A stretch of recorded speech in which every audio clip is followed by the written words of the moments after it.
Hey guys, I am playing the role of the teacher, and you guys are the audience of the students. To be more specific, you are an 11th grade English class that I am teaching. I think both of these novels are teachable for more grades than just 11th grade, but for the purpose of this, I chose to be more specific with 11th grade. I also just want to say before I start that I have a video for the one novel that I play off my phone, and obviously if I was in a classroom I would have better quality playing it off of a computer and putting it on the TV or something, so just a little warning that it's not the best quality. Okay, so hello to my students. I'm going to talk about two dystopian novels that we will read this marking period in class. I don't know if anybody knows what dystopian fiction is, but the actual definition of it is it's a creation of an utterly horrible or degraded society that is generally headed to an irreversible oblivion. So, dystopian fiction is something that's becoming a lot more popular, and we're seeing a lot more often with a bunch of different novels. And the first novel I'm going to talk about, I think that many of you have probably heard of. It's called The Hunger Games by Susan Collins. It's also a movie, which we will talk about later. So some of you might have already read it, or some of you might have just seen the movie, but we're going to read it together and we're going to dive deeper into it and talk about its relevance and themes and how we can relate it to our own lives and everything. So I'm just going to give you a little rundown of the novel. It's in a futuristic world called Panama, which is considered to be North America in the future. There are 12 districts within Panama that each provide different resources for the capital and the people of Panama. And the world became the way it is because of a failed revolution. And then we get the Hunger Games from that, which I'm going to read an excerpt on page 18 that basically explains this whole world. Okay. He tells of the history of Panama, the country that rose up out of the ashes of a place that was once called North America. He lists the disasters, the droughts, the storms, the fires, the enroaching seas that swallowed up so much of the land, the brutal war for what little substance remained.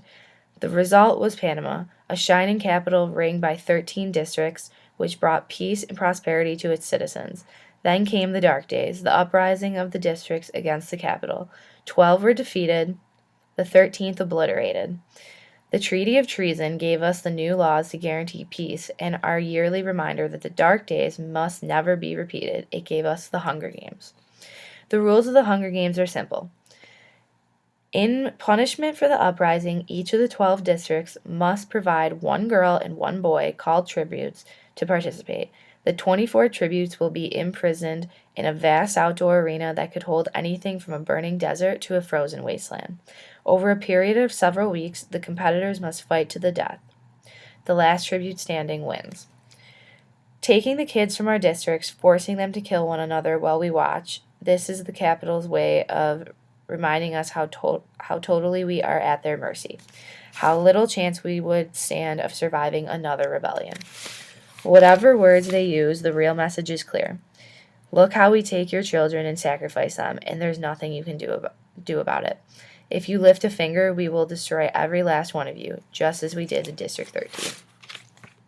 So this kind of gives a little background of how the Hunger Games, the games, came to where they are. And from here, we kind of see a main character introduced, who's the protagonist, Katniss Everdeen. She volunteers because her sister is chosen for the games, which I'm going to read another quote because this quote is probably one of the shortest quotes by far of the novel, but one that everyone probably knows who has read it, and definitely one of the most important. She says, "I volunteer," I gasp, "I volunteer as tribute." So we'll talk about why that has so much meaning, but short and sweet to the point. it kind of sets up the whole novel and how Katniss's journey is going to begin. There's another boy chosen named Peeta Mellark. Katniss doesn't really know him that well. She's had about one encounter with him, and he's chosen, and from there they get to say their goodbyes to their family for not very long, and then they go off together on tours, public appearances, and trainings. They are to like have some time to learn how to survive in the Hunger Games, and public appearances are, you will see, very important in this novel. So we'll talk a little more about that. But their journey, I don't want to give away the end of the book or give away much of the book. I just kind of wanted to set up what it's about. Their journey goes on, and you'll see how it ends. There's many main characters. I just want to go over some of them that we're going to encounter just to get the names familiar. I mentioned Katniss and Peeta. Those are the two from District 12 that will be competing in the Hunger Games. There's Haymitch Abernathy. He's a former winner from District 12, the only winner ever from District 12. And he's kind of their coach throughout the whole thing. So he's very important in helping them hopefully win, one of them at least. There's Gale, which is presented as Katniss's friend, but also possibly a love interest of Katniss. So he's kind of important within the novel. And there's President Snow, who is the president of the Capitol, who like implicates all of these rules and sets them, and is the head of the Capitol and the head of all of Panama and kind of the evil of the whole novel. So I'm gonna show you now the trailer because there's two reasons. I mean, there's a ton of reasons within the one reason technically, but there's two kind of reasons I really wanted to choose this novel to teach. The one is it's the dystopian fiction is becoming so popular that I think these are important novels to be reading. And this novel alone is so important. I think it would be fun to teach in the aspect of because it's so popular and so many people want to read it. I think students would really enjoy it, and I think that there are teaching points from it. So its popularity has a lot to do with why I chose this one. Let me pull up the trailer. So, yeah, the trailer is about 2 minutes long. I'm just going to hold it up here. I'm going to turn the lights off so you can see better.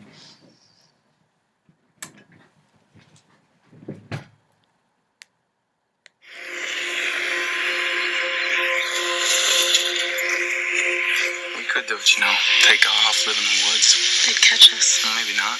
We wouldn't make it 5 miles.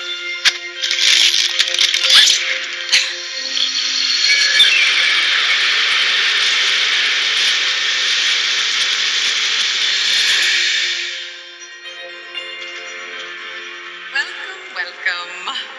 The time has come to select one courageous young man and woman for the honor of representing District 12 in the 74th Annual Hunger Games.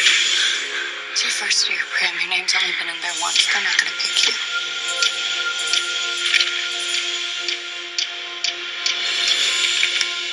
Primrose Everdeen. Prim! I volunteer! I volunteer as tribute! Our tributes, Peeta Mellark and Katniss Everdeen. They just want a good show. That's all they want. There's 24 of us, Gal. Only one comes out.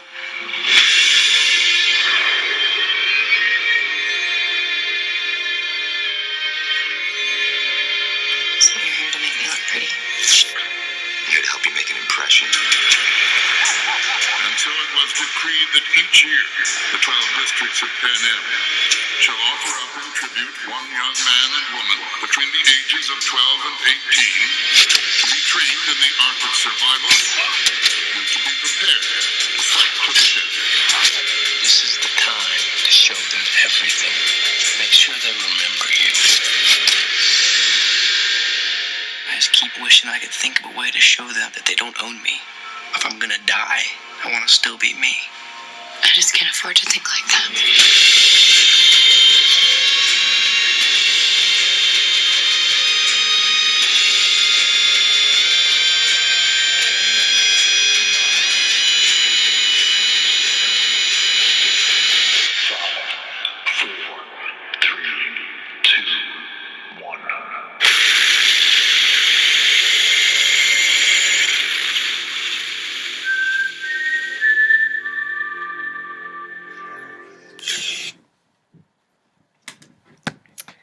Okay, so that's the trailer. Kind of shows you a little more of what it's about too, but I wanted to show you this because we will be watching the movie in certain pieces throughout class. So I thought it would be good to show you the trailer. The other reason why I want to teach this is because of the many themes in it. So first of all, one of the themes is the inequality between classes, rich versus poor. This theme of inequality in general, I think, is something that is very relatable to the lives of many people. Maybe some people in this class feel in some way they are not equal in any aspect at all. And I think that this theme of inequality and classes is something that's very prevalent in our world today, not even this futuristic world. So I think that's definitely an important theme to talk about. The next two, power and politics. The power and politics that take place in this novel are definitely, it's a different government, but still the importance of government, the importance of power, and the importance of politics are also all relatable. And I think it provides the question of, will our world end up like this? Is this the direction that we are headed in? And I think that's a question that can spark a great conversation. And I think that the themes of power and politics are something that's still, even though they're different in this novel, relatable to what we see in our real world. So I think those are also as important. Identity is a big theme. We hear in the trailer how Peeta said, I want to be me. If I'm even going to die, I want to die as me. I don't want to die as someone else that the Capitol has made me through all of this. And I think identity is something, and struggling with identity and trying to figure out who one is through maybe hardships, not like in this novel. I know no one really has these hardships, but any hardship in general, I think that's relatable for anybody. I know I struggled with that at your age, even older. So I think the identity is a very relatable theme and a good theme to talk about, and how it relates into our lives and how it's different in this book, how it's similar in this book, comparing and contrasting it. Another one that's very relatable to us is the importance of friends and family. You can just see by even Katniss volunteering in tribute for her sister how important her family is to her, and there's many, many examples of the importance of friends and family. Her friendship with Gale, her whole friendship with kind of her district, as you'll see when you read it. So I think that's very relatable. I think that everyone can, when they read this, especially the volunteering part, I think a lot of people, if you do have siblings, may think, wow, like, would I have done that? And I think this is what I want this novel to do. I know I want it to make you question things in your life, relate it to your life. Think about, what would I do if this was me in this situation? Would I have volunteered, etc.? How would I act? Would I change my identity? Things with this. I want you to tie the themes to your life and still keep it separate with the novel too, where we're comparing and contrasting how they're similar, how they're different. Breaking away and being different. I see this as a theme as well because, as we will see as we read the novel, Katniss kind of breaks away from the norm and tests many people in the Capitol, and I won't give anything away, but we'll see if that works out for her or not. And I think this, again, has a lot to do with our lives. just going with the road, the cliche of the road less taken. I think that this theme kind of goes with that. And like I said, I just want to talk about these things and relate it to your life. So, I don't know. I think this book will be really fun to teach. I think that you guys are really going to enjoy it. I don't really know many people who have not enjoyed it at all. Everyone has great things to say about it. We'll watch the movie to go with it. We're going to tie it to our lives, the themes to our lives, and overall, I think it'll be a good book to learn from, and as well as a really fun book to learn from. So, the second book that we are going to read in class is a little less popular. You guys might not have heard of it, but it's called The House of the Scorpion. It's by Nancy Farmer. This book, while it's less popular, it's still a great book. It actually won the National Book Award for Young Adult Literature, which is what you see here on the sides, why these are here. It's another dystopian world. Very different from the Hunger Games, though. Features a different world, which I'm going to, just as I did with the first novel, kind of read an excerpt that will portray this world for you so you better understand it. Let's see, page 168. It takes place in opium, let me pronounce that right, which is considered to be not too distant in the future. So I want to say it's about, from reading it, 100 years into the future from where we are today. And it's really what is today's American Southwest in the Arizona area is like where opium is now. So let me find the exact page here. Okay. Opium, Matt read, was a whole country. It was a long, thin strip of land lying between the United States and Aztlan. 100 years ago, there had been trouble between the United States and Aztlan, which was called Mexico in those days. Matt vaguely remembered Celia saying something about it. Many thousands of Mexicans had flooded across the border in search of work. A drug dealer named Mateo Alcaran. Matt sat up straight. That was El Patron's name. 100 years ago, he would have been a strong and active man. This person, the book went on to say, was one of the richest and most powerful men in the world, even though his business was illegal. Drugs illegal, thought Matt? What a strange idea. Mateo Alcaran formed an alliance with other dealers and approached the leaders of the United States and Mexico. You have two problems, he said. First, you cannot control your borders, and second, you cannot control us. He advised them to combine the problems. If both countries set aside land along their common border, the dealers would establish farms and stop the flow of illegals. In return, the dealers would promise not to sell drugs to the citizens of the United States and Mexico. They would peddle their wares in Europe, Asia, and Africa instead. It was a pact made in hell, said the book.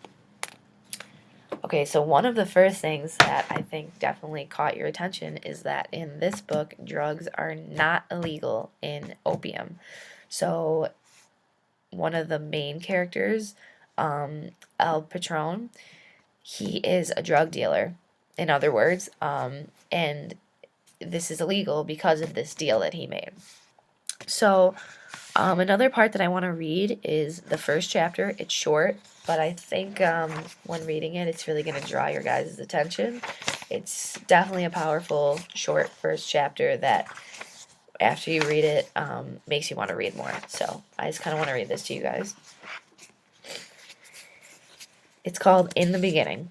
In the beginning, there were 36 of them, 36 droplets of life so tiny that Eduardo could see them only under a microscope.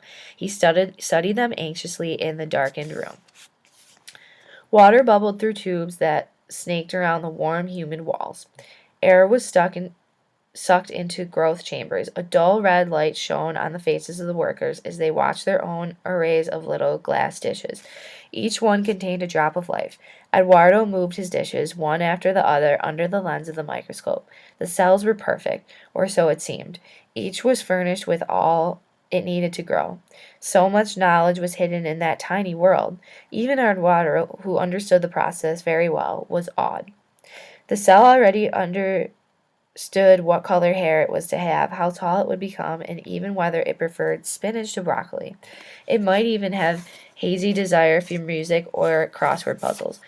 All that was hidden in the droplet. Finally, the round droplets quivered and lines appeared, dividing the cells into two. Eduardo sighed. It was going to be all right. He watched the samples grow and then carefully moved them into the incubator. But it wasn't all right. Something about the food, the heat, the light was wrong, and the man didn't know what it was. Very quickly, over half of them died. There was only 15 now, and Eduardo felt a cold lump in his stomach. If he failed, he would be sent to the farms, and then what would become of Anna and the children, and his father, who was so old? It's okay, said Lisa. So close by that, Eduardo jumped. She was the one of the senior technicians. She had worked for so many years in the dark. Her face was chalk white, and her blue veins were visible through her skin. How can it be okay? Eduardo said. The cells were frozen over 100 years ago. They can't be as healthy as the samples taken yesterday. That long? The man marveled. But some of them should grow, Lisa said sternly. So Eduardo began to worry again. After a month of everything went well, the day came when he implanted the tiny embryos into the broad cows. The cows were lined up, patiently waiting. They were fed by tubes, and their bodies were exercised by giant metal arms that grasped their legs and flexed them as though the cows were walking through an endless field. Now and then an animal moved its jaws in an attempt to chew cud. Did they dream of dandelions? Eduardo wondered. Did they feel a phantom in wind blowing tall grass against their legs? Their brains were filled with quiet joy from implants in their skulls. Were they aware of the children growing in their wombs? Perhaps the cows hated what had been done to them, because they certainly rejected the embryos. One after another, the infants at this point, no larger than minnows, died, until there was only one. Eduardo slept badly at night. He cried out in his sleep, and Anna asked what was the matter. He couldn't tell her. He couldn't say that if this last embryo died, he would be stripped of his job. He would be sent to the farms, and she, Anna, and their children and her father would be cast out to walk the hot, dusty roads. But that one embryo grew until it was clearly a being with arms and legs and a sweet, dreaming face. Eduardo watched it through scanners. You hold my life in your hands, he told the infant, as though it could hear him. The infant flexed its tiny body in the womb until it was turned toward the man, and Eduardo felt an unreasoning stir of affection. When the day came, Eduardo received the newborn into his hands as though it was his own child. His eyes blurred as he laid it in the crib and reached for the needle that could blunt its intelligence. Don't fix that one, said Lisa, hastily catching his arm. It's Mateo Alcaran. They're always left intact. Have I done you a favor? Thought Eduardo as he watched the baby turn its head toward the bustling nurses as they starched white uniforms. Will you thank me for it later? Okay, so this introduces the cloning, which is a big part of the novel. Matt, who is the novel's protagonist, is a clone. He's a clone of El Patron. He doesn't know this, though. We get this first chapter about it. We're not told that this is Matt. The second chapter goes right into I want to be exact here. Goes right into a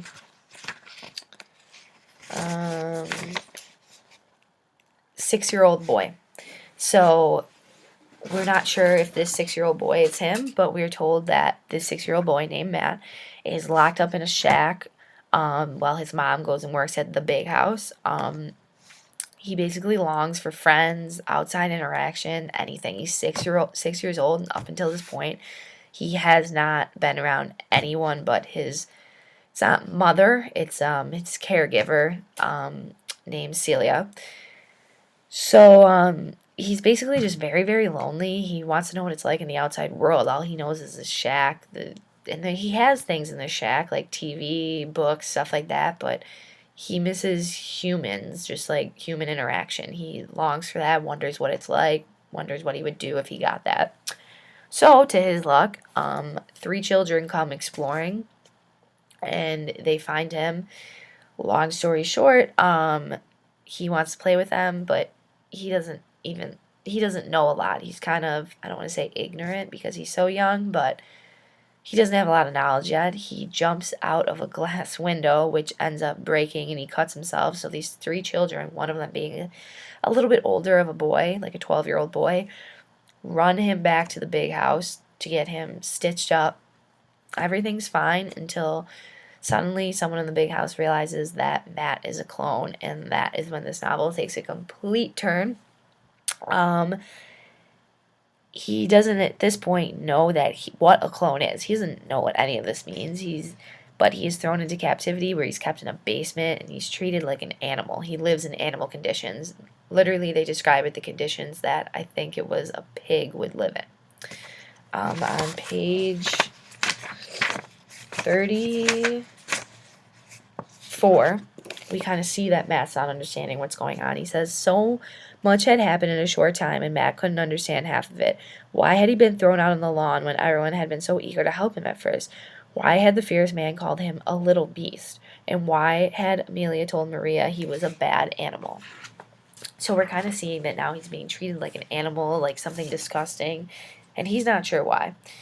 So now he, after longing for so long to get out of the condition he was in, which was this little shack with Cecilia, it's even worse now because he's by himself, has no clue what Cecilia's doing, if she has found him, knows where he is, and he's in these awful conditions. And it says that if only he could see something interesting outside the window. A section of wall blocked off most of what lay behind. Through a narrow gap he could see a green lawn and bright pink flowers, but only enough to make him want more. A thin ribbon of sky let in daylight, and at night showed a few stars. Matt listened in vain for voices. So now he's kind of even more lonely. He continues to live in these conditions for 6 months until Cecilia finally figures out where he is and decides she's going to save him by telling El Patron, who we find out is who he is a clone of, so kind of in a way his father, where he is and how he's being treated. El Patron, who we know as the most powerful man in opium, basically, is very upset by this. So this is kind of where the novel turns around. He becomes kind of like royalty in a way in the big house where he lives, but nobody likes him except for one character, Maria, who is about his age. From the beginning, she kind of treated him like an animal, but she compared it to her dog, who she loved. So she's young and she's being told by people that he's an animal, so that's how she thinks of him, but she can see him also as a person more, and she likes him a lot. So they get along. She's the only person in the big house that treats him like a normal human being, basically, for the most part. But time, I don't want to give away too much in the novel. Basically, time goes on, and Matt finds out his purpose, why he's become a clone, and this kind of threatens his life. He basically goes through a journey where he's learning, he's coming of age, he's becoming a young man and trying to find his identity, all these things, and then it kind of gets halted that his life may be coming to an end soon. I'm not going to say why, because that's a big turning point in the novel, and I don't want to give away any more, but we'll say that Matt tries to make an escape to save his life, and you'll have to read and find out to see if he does. So some of the characters I just want to put out there so you have familiar names are Matt, as I said, who is the main character, the protagonist. Celia, who is his caregiver, mother, basically his mother, but doesn't like to be called his mother because she didn't physically birth him. El Patron, who is Matt's father, who Matt is a clone of, who is the whole, basically, power leader of opium, the big drug lord that made that deal that we had talked about a couple minutes ago. And then there's Maria, who I discussed is kind of, we'll see, like a love interest with Matt, and starts as a friendship and builds as they get older, because we see Matt grow. This novel takes place over years, and we see him grow up and their relationship grow. So there's 2 reasons, again, why I chose this novel to teach you guys. One is that it did win these awards, so it is a very well-written novel. It will be easy for you to understand. It's not written with big words that you can't understand, but it is still very good for an easy read. It's a very, very good novel, very well written. I flew through it. I don't think you're going to want to put it down once we start it. You may even read ahead. I know you guys are like, wow. And the other thing is the themes. Like I talked about in the Hunger Games, there's some themes in here that are important. Cloning is one of the themes that I think it'll draw a lot of your guys' attention, and I think it raises a good question of where is cloning today in our society? Is cloning going to end up being like it is in this novel? Is our society in general going in the direction that it's going in this novel or these novels, any of these dystopian novels, if you've ever read some of them? I know some of you guys in this class have read Divergent too. These novels present a world that I want to raise a question to you guys of, is our world going into that direction?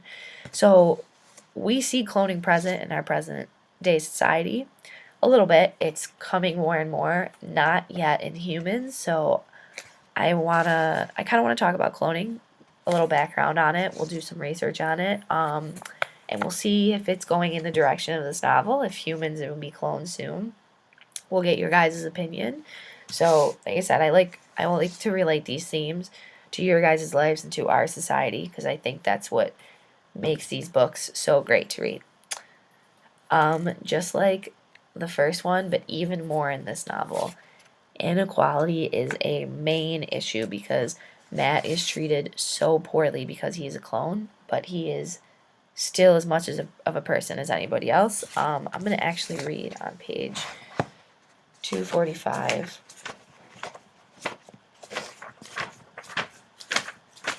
Okay, got it.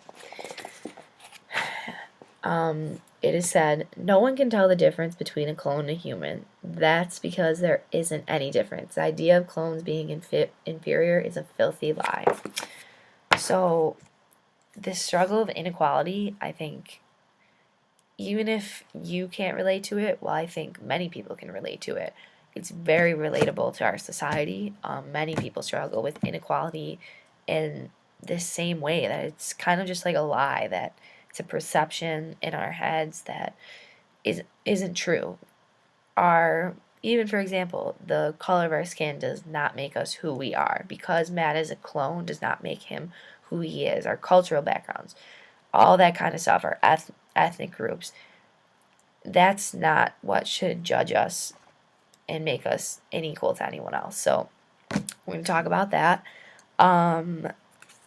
This is what's really, I believe, is great about this novel, and that is really relatable to, I know all of you guys have to be able to relate in some way, because even I can still relate in some way. The hardships of growing up, feeling neglected, unimportant, and trying to be accepted. I remember being your age and just trying to fit in, and I think Matt struggles with this greatly in this novel, and I think that in some way or another we can relate to one of those aspects. And Matt may struggle with them in a deeper way, or maybe he doesn't. Depends on the situation, but he might struggle with them in a deeper way, but in some way or another, even I remember when I was your age relating to these, whether it be a little way, a larger way.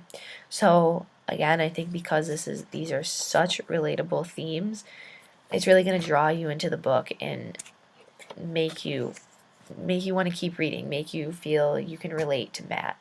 And another theme that you can relate to, the importance of friendship and trust, which is present all throughout the novel. I